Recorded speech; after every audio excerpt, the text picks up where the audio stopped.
শীতকাল এলেই যে কোনো রকমের স্কিনের সমস্যা ভীষণভাবে বেড়ে যায়।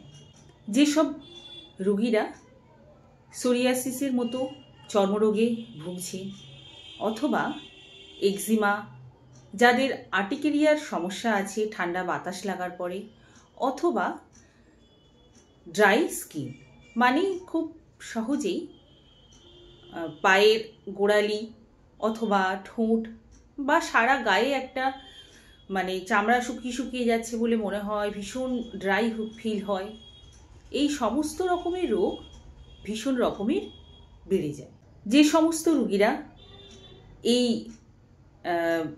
পায়ের গোড়ালি ফেটে যায় বা ঠোঁট ফেটে যাওয়ার মতো সমস্যা, বা হাতের তালুতে জ্বালা করে বা ফেটে যায়, এমন সমস্যায় যারা ভোগে তাদের জন্য পেট্রোলিয়াম ভীষণ ভালো মেডিসিন।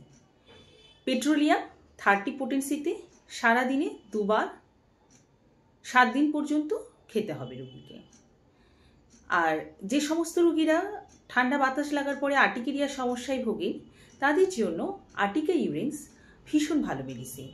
আর্টিকা ইউরেন্স 6 ফোঁটা করে সারাদিনে একবার 7 থেকে 10 দিন পর্যন্ত রোগীকে খেতে হবে। আর যে সমস্ত রোগীরা সোরিয়াসিস বা এক্সিমা বা নানা রকম বিভিন্ন চর্মরোগে ভোগেন তাদের জন্য সোরিনাম, সালফার এগুলো ভীষণ ভালো কাজ করে। এছাড়া গ্রাফাইটিসও এই সোরাইসিসের পেশেন্টদের ক্ষেত্রে ভীষণ ভালো কাজ করে। তবে আমি এই বড় বড় রোগের ক্ষেত্রে বলবো যে একবার ডক্টর দেখিয়ে নেবেন। যে কোনো মেডিসিন ডাক্তারের পরামর্শ অনুযায়ী খাওয়া বেশি নিরাপদ। আর এই রকম ইনফরমেটিভ ভিডিও পেতে আমার চ্যানেলটিকে অবশ্যই সাবস্ক্রাইব করে রাখবেন। ভালো থাকবেন।